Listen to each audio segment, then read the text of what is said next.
me go! Put me down! Let me go! Let go! Let go! Rain didn't just fall. In Manhattan tonight, it hammered against the asphalt like it was trying to break the city open. Analia Graves felt the impact. Before she heard it, the world spun violently to the left. Metal shrieked against metal, a sound that vibrated through her teeth and settled deep in her bone marrow. Then came the slam. Her sedan kissed the guardrail with a force that snapped her head back against the headrest. Silence followed, heavy and suffocating, broken only by the rhythmic, mocking slap of the windshield wipers. Pain bloomed behind her eyes, hot and white. She blinked, trying to clear the haze, but a warm, sticky liquid was already trickling down, her temple stinging her eye. She reached up, her fingers coming away wet and dark. In the flashing dashboard lights, blood, panic, cold and sharp, pierced through the shock. She needed help. She needed safety. Her hand, trembling so violently, she could barely control it, fumbled for her phone. In the passenger seat, the screen was cracked. A spider web of glass over the wallpaper. She had set 3 years ago a photo of her and Clive on their honeymoon in Bora Bora. He was smiling in the picture, but she was. She pressed the speed dial for husband. It rang once, twice, 3 times. The sound of the ringback tone was a lifeline, a thin thread connecting her to the only person who was supposed to protect her. The call disconnected. Analia stared at the screen, her heart skipping a beat. He must have pressed the wrong button. Or maybe the signal was bad. In the storm, her chest tightened, restricting the air in her lungs. She dialed again. This time, it was answered on the second ring. Mrs. Wilson, a voice said. It wasn't Clive. It was smooth, professional, and utterly detached. Lamb, Clive's executive assistant. Lamb, Analia croaked. Her voice was a broken rasp. She coughed, tasting copper. Lamb, put Clive on, please. Mr. Wilson is currently in a debriefing regarding the PR crisis. Liam said he sounded like he was reading from a script. He gave explicit instructions not to be disturbed. I had an accident, Analia whispered. The pain in her head was throbbing now, a drumbeat in time with her racing pulse. I'm on the highway. My car. There's blood. There was a pause on the other end, a muffled sound, like a hand over the receiver. Then Liam's voice returned, but the tone had shifted. It wasn't concern. It was embarrassment. Mrs. Wilson. Mr. Wilson says. Liam hesitated. Says what? She pleaded, tears mixed with the blood on her cheek. He says to stop the theatrics. Liam said, his voice dropping an octave. He said, and I quote, hang up, tell her I don't have time for her emotional blackmail tonight. The line went dead. Analia didn't lower the phone immediately. She held it to her ear, listening to the hollow drone of the disconnect tone. It was louder than the rain, louder than the sirens wailing in the distance. He thought she was lying. He thought her bleeding out on the side of the I-95 was a ploy for attention. The phone slipped from her numb fingers and clattered onto the floor mat. She leaned her head back, closing her eyes. The darkness was inviting. Let me go! Put me down! Let me go! Let go! Let go! By the time the paramedics pried the door open, Analia was floating in a space between consciousness and the nightmare. She felt hands on her, efficient and impersonal. They strapped her to a gurney. The rain hit her face, cold and shocking. But she didn't shiver. She felt nothing. Inside the emergency room, the fluorescent lights were an assault. A doctor with tired eyes stitched the cut on her forehead. She had refused the local anesthetic. She needed the sting. She needed to know she was still in her body because her soul felt like it was hovering somewhere near the ceiling, looking down at the wreckage of her life. You're lucky, Mrs. Wilson, the doctor muttered, tying off a knot Another inch, and you'd have lost the eye. Where is your husband? We need someone to sign the discharge papers. If you want to leave tonight, he's out of town. Analia lied. The lie tasted like ash. She turned her head to the side. A television mounted on the wall was broadcasting entertainment news. The volume was low, but the banner at the bottom was bright red. Breaking. Clive Wilson spotted at the plaza with Angelina Stewart. Analia's breath hitched. The footage was grainy, shot through the rain, but unmistakable. Clive, her husband, was ushering a petite woman into a waiting limousine. He had his suit jacket off, draped over the woman's shoulders to shield her from the storm. His face was turned towards the woman. His expression was etched with a frantic, raw concern that Analia hadn't seen directed at her in 4 years of marriage. Angelina Stewart, the childhood sweetheart, the one that got away, the one who was currently fragile due to an alleged pregnancy scandal. Analia looked at the time on the screen. The footage was live. At the exact moment Analia was bleeding into her steering wheel, begging for help, Clive was wrapping his jacket around another woman. Something inside Analia's chest made a sound like snapping glass. It was a loud break. He was quiet, final, and irreparable. Let me go! Put me down! Let me go! Let go! Let go! She sat up. The room spun, but she forced it to stop. I'll sign the papers myself, she told the nurse, who walked in with a clipboard. Mrs. Wilson, you really shouldn't drive, the nurse said, eyeing the bandage. I'm not driving. Analia pulled her phone from her purse. The screen was shattered, but it still worked. She scrolled past husband. She scrolled past father. She stopped at Zoe. She pressed call. Analia. Zoe's voice was bright, surrounded by the ambient noise of a TV sitcom. Hey, babe, everything okay? Zoe, Analia said. Her voice was steady, terrifyingly steady. I need you to pick me up at Lenox Hill Hospital. I crashed the car. What fuck? Zoe shrieked. The sitcom noise cut out instantly. I'm coming. I'm in the car. Is Clive there? Put him on. I'm going to scream at him. No, Analia said. She watched the TV screen where the limousine was driving away. He's not here, and I'm not going back to the penthouse. Okay. Zoe said, her voice softening instantly. Okay. Honey, I'm coming. 10 minutes. Analia walked out of the hospital. 20 minutes later, the rain hadn't stopped. It soaked through her thin blouse, chilling her skin, but the cold felt like armor now. A few paparazzi were lurking near the entrance, hoping for a celebrity overdose or a scandal. They didn't even raise their cameras for her. To them, she was nobody, just Analia Graves, the quiet, boring wife of the Wilson heir. The furniture. Zoe's beat-up Ford Fiesta screeched to a halt at the curb. It was a stark contrast to the sleek black town cars Analia was used to. It was rusted, noisy, and beautiful. Analia climbed in. The car smelled like stale French fries and vanilla air freshener. It smelled like home. Zoe didn't ask questions. She just reached over, grabbed Analia's freezing hand, and squeezed it hard. We're going to my place. I have wine and frozen pizza. Analia looked out the window as the city blurred past. The pain in her head was a dull throb now, easily ignored. Her phone buzzed in her lap. A text from Clive. Stop the drama. Go home. I'll deal with you tomorrow. Analia looked at the words. Yesterday, she would have typed a paragraph of apology. She would have explained. She would have begged. Today, she simply pressed the power button and turned the screen black. What are you doing? Let me go! Don't make me hate you! Let go!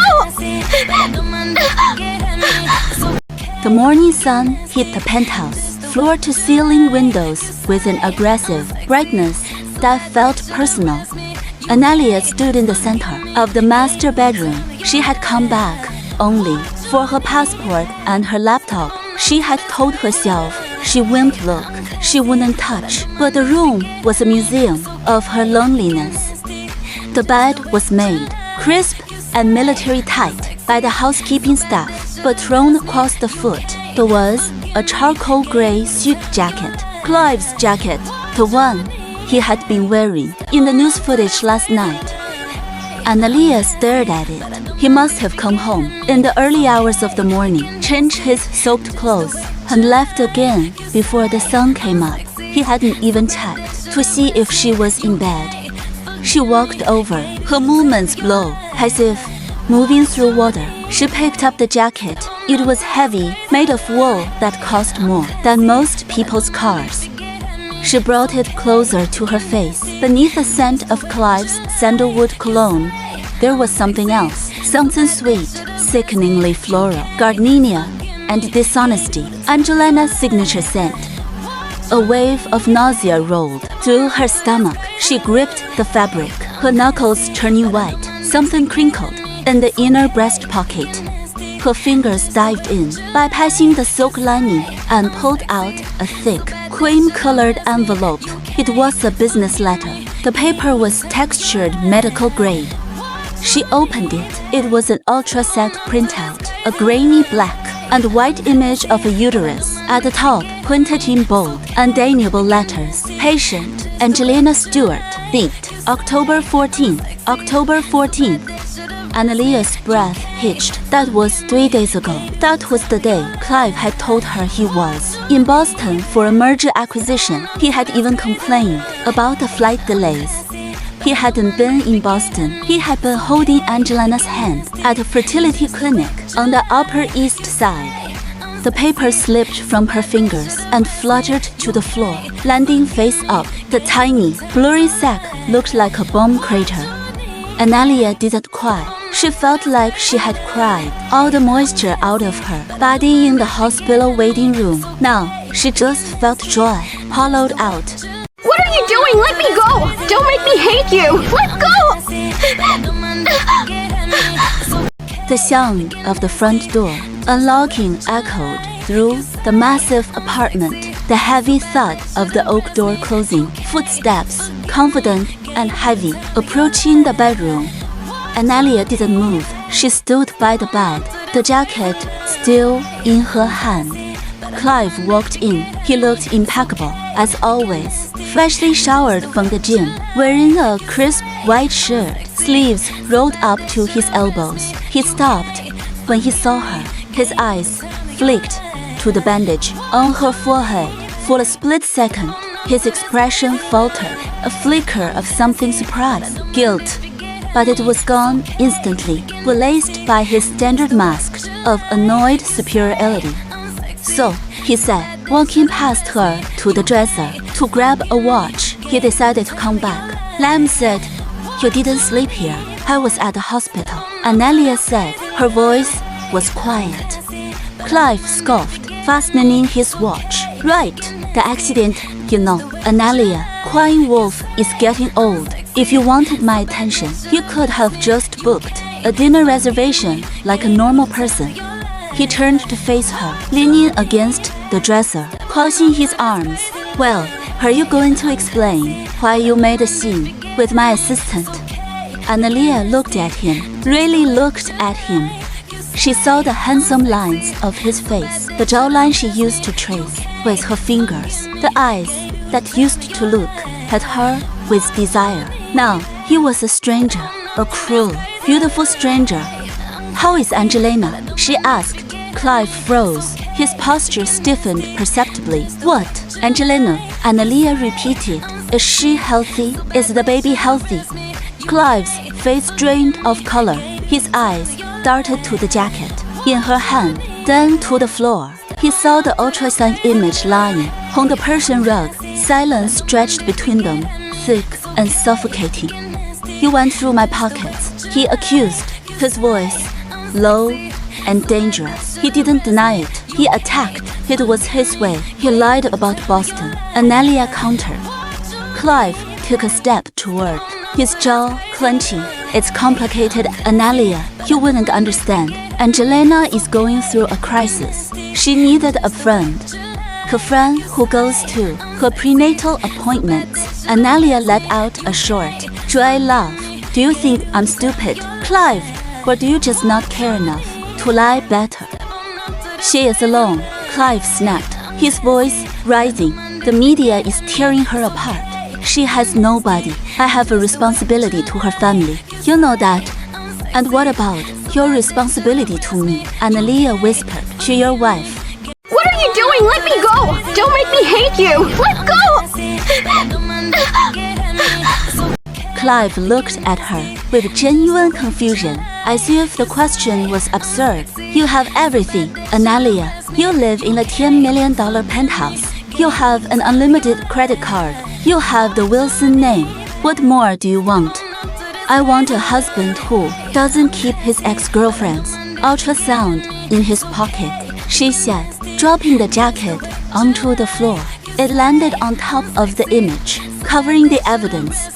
It's not my child, Clive said quickly, too quickly. She wanted me to see it, for support. I don't care, Analia said, and she realized with a jolt that it was true. She didn't care if it was his or not. The betrayal was the biology, it was the priority. She turned and walked into the massive walk-in closet. Where are you going? Clive demanded, following her. Analia pulled her old, battered suitcase from the top shelf. It was the one she had brought with her from her college dorm before the Wilson money replaced everything she owned. I'm packing, she said, opening a drawer and grabbing a handful of underwear. Don't be dramatic. Clive leaned against the doorframe, rolling his eyes. You're not going anywhere. We have the charity gala next week. You have a dress fitting on Tuesday. Analia didn't answer. She grabbed her laptop charger. She grabbed the hard drive that contained the only thing that was truly hers, Hoy's demos. Analia, Clive's voice boomed. Stop this. You're acting like a child. She zipped the suitcase shut. She stood up and faced him. I'm not acting. Clive, she said. I'm leaving. She brushed past him. He caught her arm, his grip firm but not painful, just controlling. You walk out that door, he hissed, and you don't come back. I won't have a wife who runs away every time she gets jealous. Analia looked down at his hand on her arm. Then she looked up into his eyes. I'm not jealous, Clive, she said softly. I'm done. She pulled her arm free. Clive stood there, stunned, as she walked down the hallway. He didn't chase her. He was too proud. He thought she would stop at the elevator. He thought she would realize she had nowhere to go. Analia took a picture of the ultrasite on the floor before she left the room, just in case. What do you want from me? Let go! Analia didn't leave immediately. She sat on the velvet ottoman in the foyer, her suitcase beside her like a loyal dog. She needed to do this right. When Clive came downstairs 10 minutes later, he was fully dressed for the office, his tie undone around his neck. He saw her sitting there and let out a sigh of relief that sounded more like condescension. Good, he said, walking over. You came to your senses. Now, fix this tie. The knot is never right when I do it. He thrust his chin out, posing his neck, waiting for her familiar fingers. It was a ritual. Every morning for 4 years. Analia didn't move. You have hands, Clive. Clive froze. He turned his head slowly, looking at her as if the Ottoman had started speaking. Excuse me. Analia reached into her purse and pulled out a folded document. It was a handwritten list on the back of a hospital discharge pamphlet she had scribbled on in the waiting room. She placed it on the marble console table. We need to talk about the separation, she said. Clive's eyes narrowed. The relief vanished, replaced by a cold, hard anger. You are pushing your luck, Analia. I told you, I don't have time for games. It's not a game. She stood up. I want a divorce. The word hung in the air, absorbing the oxygen. Clive stared at her, then threw his head back and laughed. It was a harsh, barking sound. Divorce. You, Analia, don't be ridiculous. You'd be on the street in a week. You have no job. You have no skills. You have nothing without me. I have my dignity, she said, though her voice shook slightly, and I'd rather sleep on the street than in a bed that smells like her. Oh, grow up, Clive snapped. He stepped closer, looming over her. He used his height as a weapon. Angelina is a star. She is under immense pressure. She is fragile. You're just a decoration, a very expensive decoration that my father bought to make me look stable. The words hit her like physical blows. Decoration bought. The decoration is broken. Clive, she said, meeting his gaze. I'm tired of being your prop. I'm tired of being the villain in Angelina soap opera. Don't you dare speak her name, Clive warned, pointing a finger at her. She is pure. She has been through hell. Pure. Analia let out an incredulous laugh. She put an ultrasound picture in a married man's pocket. That's not purity, Clive. That's a territorial pissing contest. What do you want from me? Let's go! Clive's face turned a violent shade of red. His hand twitched, instinctively moving toward his chest pocket, then stopped. He knew, deep down, he knew. Get out, he whispered. What? I said, get out. He roared, grabbing a crystal vase from the table and hurling it at the wall. It shattered, shards raining down on the pristine floor. You want to leave? Go, get the hell out of my house. He reached into his jacket, pulled out a checkbook, and scribbled furiously. He ripped the check out and threw it at her. It fluttered to the ground, landing near her feet. There, he spat, severance pay, take it and disappear. Analia looked at the check. It was blank. He hadn't even filled in an amount. He was telling her she could name her price to go away. She looked at him, seeing the trembling rage in his hands, the fear behind his eyes that he refused to acknowledge. She stepped over the check. I don't want your money, Clive, she said quietly. I just want my name back. She grabbed her suitcase handle. If you walk out that door, Clive shouted, his voice cracking. I will freeze everything. The car, DS, the accounts, the club memberships. You will be a ghost in the city. Analia opened the heavy front door. The hallway air was cool. I was already a ghost here. Clive, she said. She tossed her key card onto the console table. It landed with a sharp clack next to the unansized divorce list. She walked out. The door didn't slam. It clicked shut with a terrifying finality. Clive stood alone in the foyer. The silence was deafening. He looked at the blank check on the floor. He looked at the shattered vase. Panic flared in his chest, a sudden, irrational feeling that he had just made a catastrophic mistake. He grabbed his phone. His fingers shook as he dialed his lawyer.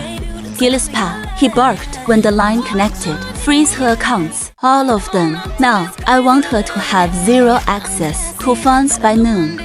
He hung up and stared at the door, waiting for the realization to hit her, waiting for her to turn around and knock. She didn't.